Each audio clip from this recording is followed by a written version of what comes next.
1942년 12월 13일 일요일, 키티에게. 나는 앞 사무실에 편안하게 앉아 두꺼운 커튼 틈 사이로 밖을 내다보고 있어. 좀 어둡지만 편지를 쓰지 못할 정도는 아니야. 바깥 사람들은 대단히 희한한 구경거리야. 모두 정신없이 바빠 보이는데 마치 자기 발에 걸려 넘어질 것 같아. 특히 자전거를 타고 가는 사람들은 얼마나 빨리 달리는지 타고 가는 사람이 누군지조차 알아볼 수 없을 정도야. 이웃 사람들에게는 그다지 호감이 가지 않는데 그 중에서도 아이들은 너무 더러워서 손이 아니라 집게로도 건드리고 싶지 않아. 질질 코나 흘리는 그야말로 진짜 빈민굴 아이들 같아. 그들이 짓거리는 사투리는 거의 알아들을 수가 없어. 어제 오후 이 방에서 언니와 목욕을 하면서 내가 이렇게 말했어. 지나가는 아이들을 한 명씩 낚싯대로 잡아 올려 목욕탕에 집어넣고 옷을 빨아 기워준 다음 다시 밖으로 내보내면, 하지만 하루만 지나면 다시 더러워질 텐데 뭐, 하고 언니가 잘라 말했어. 굳이 내가 여기서 그를 끼적이는 이유는 자동차나 배, 그리고 비 같은 것들도 볼 수 있기 때문이야. 가끔 전차 소리, 아이들이 떠드는 소리를 들으며 즐거운 시간을 보내곤 해. 우리 신상에 변화가 없는 것과 마찬가지로 우리 생각에도 변화가 없어. 모든 대화가 회전목마처럼 유태인, 먹을 것, 그리고 정치 문제 안에서만 맴돌아. 아참, 유태인 얘기가 나왔으니 말인데 어제 놀랍게도 커튼 틈 사이로 유태인 2명을 보았어. 밀고 한 뒤 몰래 그들의 불행을 지켜보는 기분이었어. 맞은편에는 살림집으로 쓰이는 배 한 척이 물 위에 떠 있는데 뱃사공이 부인과 아이들을 데리고 살고 있어. 짖는 소리가 들리고 배 가장자리를 따라 달릴 때 살짝 꼬리가 보이는 걸로 봐서 분명 조그만 강아지가 한 마리 있는 것 같아. 막 비가 내리기 시작했어. 사람들이 대부분 우산 속으로 숨어서 때때로 비옷과 모자 쓴 뒤통수밖에 보이지 않아. 사실 더 볼 필요도 없어. 감자를 너무 많이 먹어 살이 찐 여자, 빨간색이나 초록색 외투를 입은 여자, 굽이 다 다른 구두를 신고 팔에 가방을 든 여자, 남편 기분에 따라 우울하거나 기분 좋은 얼굴을 하고 지나가는 여자들을 이제는 거의 다 외울 정도로 잘 알고 있거든. 너의 안내가. 1942년 12월 22일 화요일, 키티에게. 크리스마스를 맞아 버터를 0.25파운드씩 더 배급한다는 소식을 듣고 뒷채 사람들이 무척 기뻐했어. 신문에는 0.5파운드라고 나왔지만 그건 국가로부터 식량 배급부를 받은 행복한 사람들에게나 해당되는 이야기지. 숨어 지내는 유태인과는 상관없는 일이지. 불법으로 구입하려면 너무 비싸서 8장을 살 돈으로 4장밖에 사지 못해. 그 버터로 모두 뭔가를 만들 거야. 나는 아침에 쿠키와 케이크를 2개 구웠어. 위층에서 할 일이 많다고 엄마는 끝날 때까지 내게 공부를 하거나 책을 읽지 말라고 하셨거든. 갈비뼈를 다친 반단 아주머니는 하루 종일 침대에 누워 엄살을 부렸어. 계속 세 붕대로 갈아줘도 도대체 만족할 줄을 몰라. 아주머니가 하루빨리 나아서 스스로 자기 일을 할 수 있었으면 좋겠어. 아주머니는 육체적으로나 정신적으로나 컨디션이 좋을 때는 대단히 부지런하고 단정하며 쾌활하니까. 나는 시끄럽다는 이유로 낮 동안 쉿쉿 소리만 듣는데 내 룸메이트 양반께서는 그것도 모자라 밤에도 쉿쉿 하며 나를 불러. 그 소리는 뒤척이지 말라는 신호지만 어떻게 뒤척이지 않고 잘 수가 있어? 앞으로는 나도 그냥 쉿 하고 불러야겠어. 두세 씨는 갈수록 더 불쾌하고 이기적으로 행동해. 쿠키를 주겠다고 약속해놓고 일주일 동안 쿠키 한 조각도 구경시켜준 적이 없어. 게다가 일요일에는 아침 일찍부터 불을 켜고 10분 동안이나 체조를 해서 날 화나게 만들었어. 불쌍한 나는 침대가 짧아 이어붙여 놓은 의자가 내 머리 밑에서 계속 이리 밀리고 저리 밀리는 바람에 여간 괴로운 게 아니었거든. 그런데 그는 아랑곳하지 않고 격렬하게 팔을 흔들며 관절 운동을 마치고 난 뒤 몸단장을 시작해.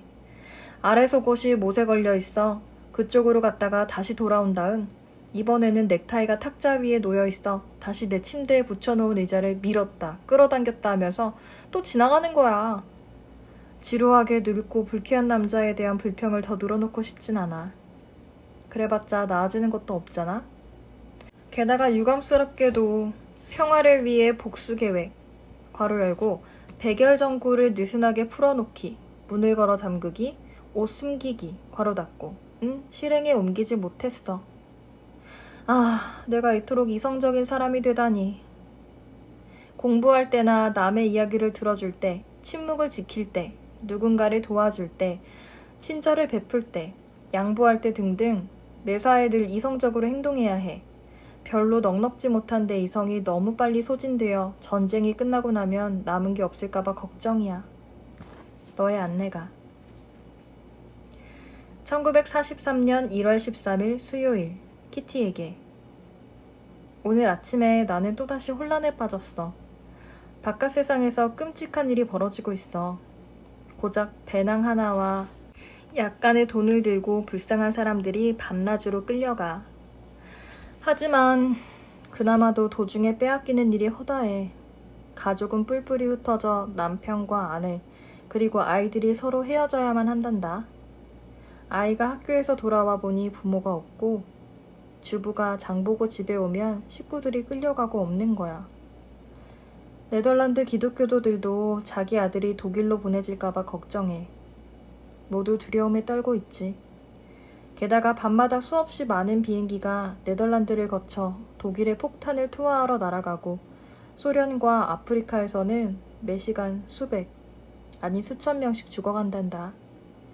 개입되지 않은 사람이 아무도 없을 정도로 지구 전체가 전쟁을 하고 있고 전세가 연합군에게 유리하다고는 하지만 아직 전쟁이 끝날 기미는 보이지 않아. 이런 수많은 유태인들에 비하면 우리는 너무나 호강하고 있는 셈이지. 안전한 곳에서 그나마 가진 돈으로 잘 먹고 있으니까. 전쟁 이후에 대해 이야기하고 옷과 신발을 샀다고 좋아하는 걸 보면 우리는 참 이기적이야. 전쟁이 끝난 뒤 다른 사람들을 도우려면 1센트라도 아껴야 하는데 말이야. 주변 아이들은 얇은 셔츠 한 장 입고 달랑 나무 신발만 신고 돌아다녀. 외투나 모자, 양말조차 없는 아이들을 도와주는 사람은 아무도 없어. 배를 채울 것이 없어 당근을 씹는 아이들은 집에서 나와 추운 거리를 돌아다니며 학교에서는 그보다 더 차가운 교실에서 공부를 한단다. 그래, 맞아. 네덜란드는 형편이 나빠진 거야. 많은 아이들이 길거리에서 지나가는 사람들을 붙잡고 빵 살 돈을 달라고 구걸하고 있거든. 전쟁이 가져온 비참한 현실에 대해 몇 시간이라도 이야기할 수 있어. 하지만 그러면 내 마음이 더 무거워질 것 같아 그만둘래. 어서 이 불행이 끝나기만 기다리는 수밖에. 유태인이나 기독교도나 지구 전체가 그날을 기다리잖니? 한편에서는 또 수많은 사람들이 죽음을 기다리고 있어. 너의 안내가. 1943년 1월 30일 토요일 키티에게.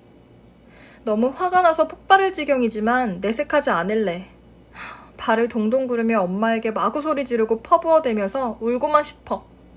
모두 다 아기의 참말과 멸시하는 듯한 시선, 그리고 팽팽하게 당겨진 활시위를 떠난 화살이 내 몸에 박힌 듯이 붙어있는 비난 때문이야. 나는 엄마, 언니, 반단 아저씨, 두셀씨, 심지어 아빠에게까지 이렇게 소리 지르고 싶어. 제발 나 좀 가만 내버려둬. 단 하룻밤만이라도 눈물로 베개 적시지 않고 울어서 눈이 붓지 않고 망치로 맞은 듯한 두통 없이 편히 잘 수 있게 해달란 말이야. 모든 것에서 벗어날 수 있게 해줘. 이 세상에서 사라질 수만 있다면 그게 가장 좋겠어. 하지만 난 그 말을 할 수 없어.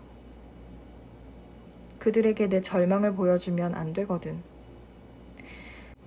내 상처를 조금이라도 보게 할 순 없어. 동정이나 선의의 농담 따위는 참을 수가 없거든. 그러고 나면 나는 또 소리를 질러야 할 거야. 내가 무슨 말만 하면 다들 지나치다고 생각하고 말을 안 하고 있으면 우습다고 여기고 대꾸하면 건방지다고 하고 좋은 아이디어를 내놓으면 야 같다고 해. 피곤해하면 게으르다고 하고 좀 많이 먹으면 이기적이라고 하고 어리석고 비겁하면 계산적이라는 둥 나에 대한 비난은 끝이 없어. 하루 종일 듣는 말이라곤 내가 참을 수 없을 만큼 버릇없는 아이라는 것뿐이야. 별로 상관없다는 듯 웃어넘기지만 어떻게 상관이 없겠어? 사람들이 나 때문에 화나지 않도록 나에게 지금과는 다른 천성을 달라고 하나님께 기도하고 싶은 심정이야. 하지만 그건 불가능한 일이야. 천성은 이미 부여된 거잖아. 나는 내가 나쁘지 않다는 걸 느껴. 비록 사람들이 나를 이해하지 못해도 나는 모두를 만족시키기 위해 계속 노력할 거야. 이런 내 근심을 들키지 않기 위해 위층에 가면 웃으려고 애쓸 거야. 계속 잔소리를 듣다 못해 엄마에게 대들기도 했어. 엄마가 무슨 말을 하든 상관없어. 그만 포기하고 그냥 내버려 두란 말이야. 난 가망 없으니까. 당연히 또 버릇없다는 말을 들어야 했고 이틀 동안 무시당했어. 하지만 어느새 모든 일이 다 잊혀졌고 엄마는 다른 사람들과 똑같이 나를 대해줘. 그러나 나는 하루는 다정하게 대하고 그 다음 날은 얼굴에다 징후가 담긴 말을 퍼붓는 짓은 못해. 그래서 차라리 중간을 택하고 내 생각을 입 밖에 내지 않으며 그들에게 나 또한 멸시하는 태도로 그들을 대하려고 애쓴단다. 그럴 수만 있다면 얼마나 좋을까? 너의 안내가.